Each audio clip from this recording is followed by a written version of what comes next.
Hello students, welcome to our new YouTube channel. To improve Indian official language Hindi in our students, named as SYH Guru online education. Hindi मेरी पहचान और शान है. The best teacher teachers from heart, not from book. Please like and share our videos and subscribe our channel. Thank you so much. Hello बच्चों, आज हम जिस देश में गंगा बहती है पाठ के तीसरे भाग को पढ़ेंगे. इसके अंतर्गत और 3 कविताएं हैं जिनका भाव आज हम समझेंगे. पहले आप इन कविताओं को मैं गेय रूप में प्रस्तुत करूंगी. इसको ध्यान से सुनिए और इन कविताओं को పఠనే की कोशिश कीजिए. ఈరోజు మనము మిగిలినటువంటి 3 కవితల్ని ఈరోజు మనము నేర్చుకుందాము. వీటిని నేను గేయ రూపంలో పాడుతాను, మీరు శ్రద్ధగా వినండి.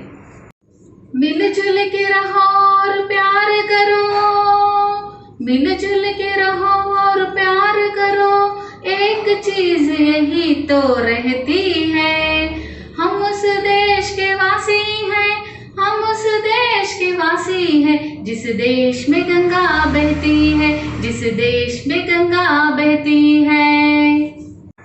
मिलजुल के रहो और प्यार करो, एक चीज यही तो रहती है, हम उस देश के वासी है, जिस देश में गंगा बहती है.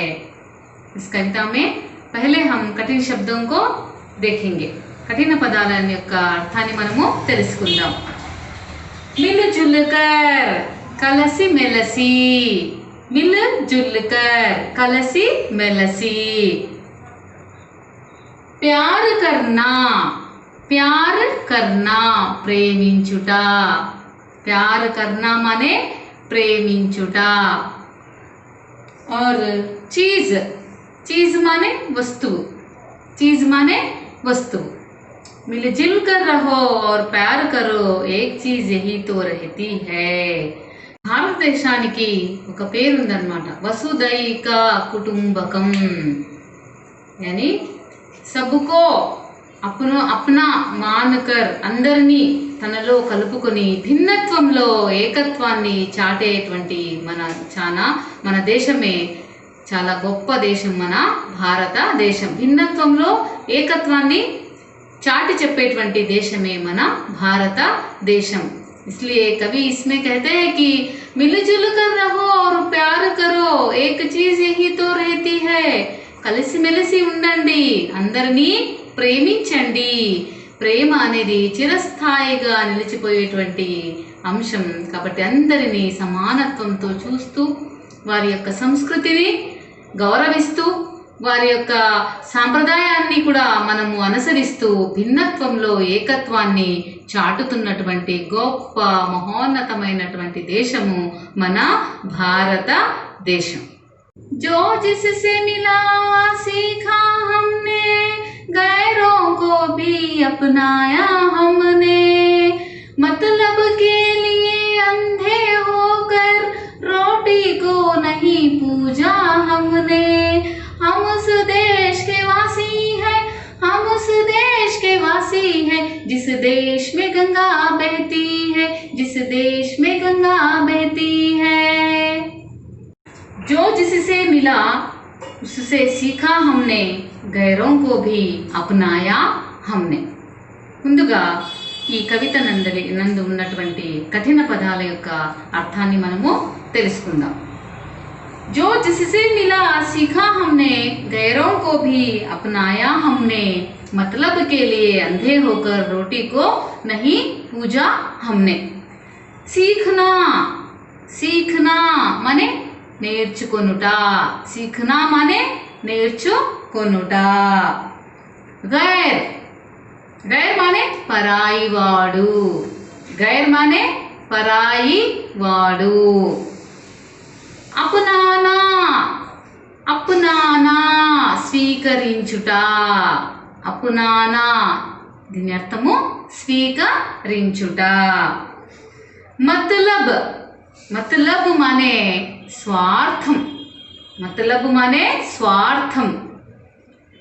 और अंधा ग्रुड्डिवाडु, अंधा माने ग्रुड्डिवाडु।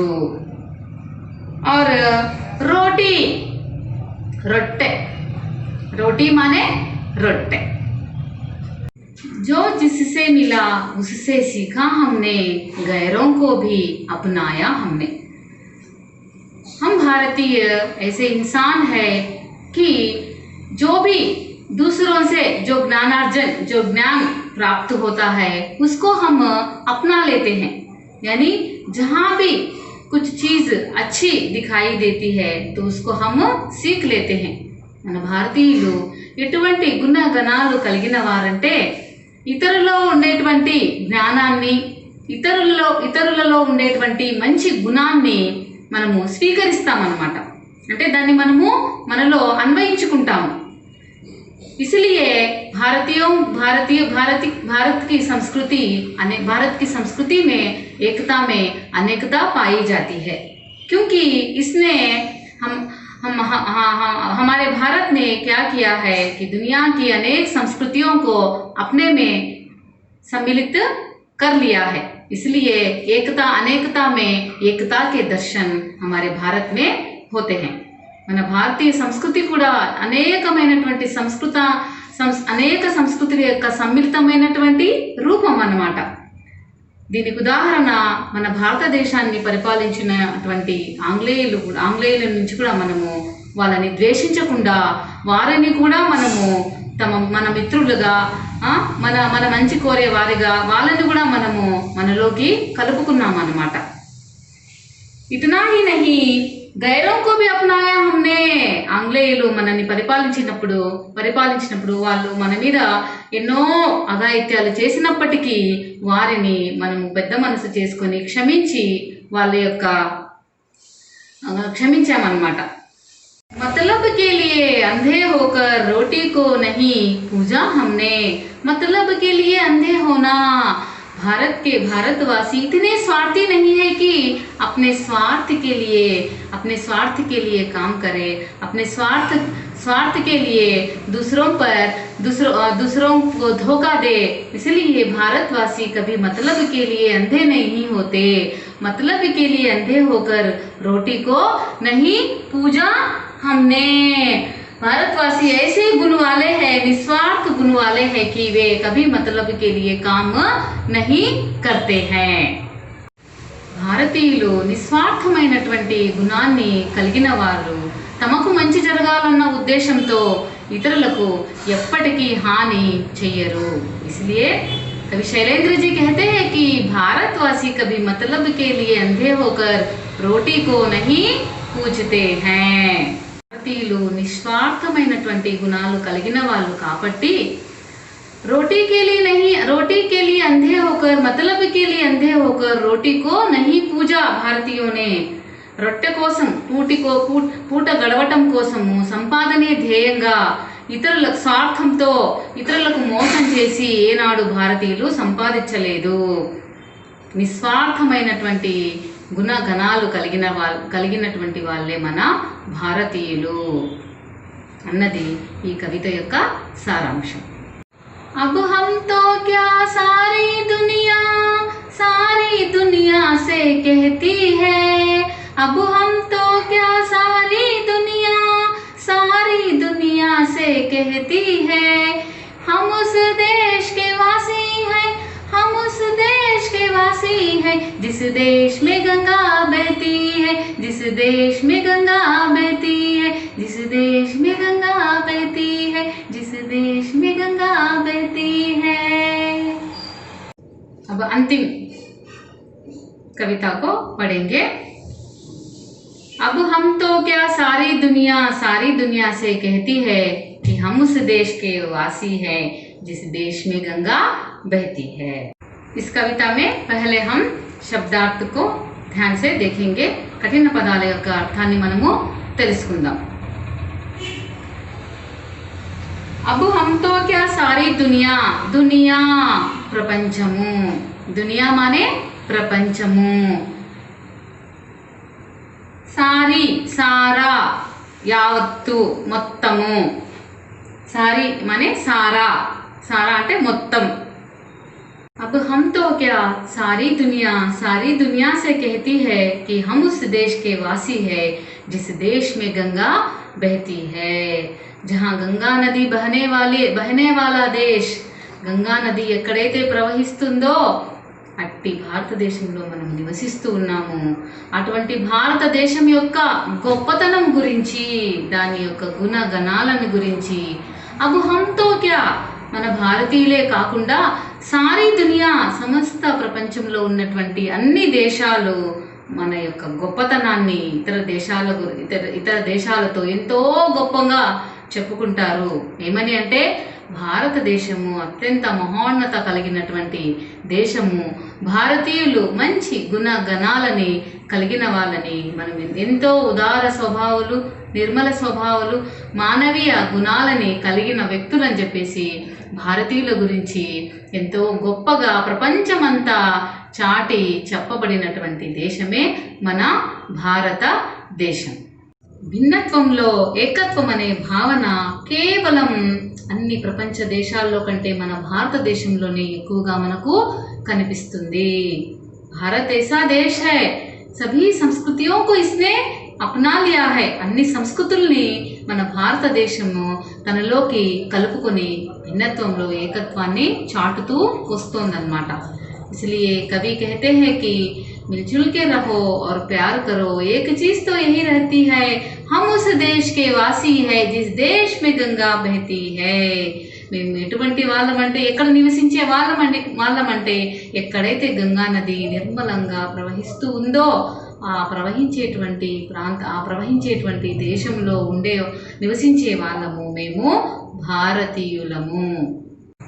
इस कविता के द्वारा, इस प्यारी सी कविता के द्वारा हमें यह संदेश मिलता है कि भारतीयों की गुणों के बारे में, उनकी उदार भावना के बारे में, भारतीयों की सच्चाई के बारे में और उनके मानवीय गुणगणों के बारे में शैलेंद्र कुमार जी ने अद्भुत रूप से इस कविता में हमें बताया है। భారతీయుల యొక్క గుణగణాల గురించి, వాళ్ళ యొక్క ఉదార స్వభావం గురించి, నిర్మలమైనటువంటి మనసు గురించి, ఇతరులకు ఉపకారం చేసేటువంటి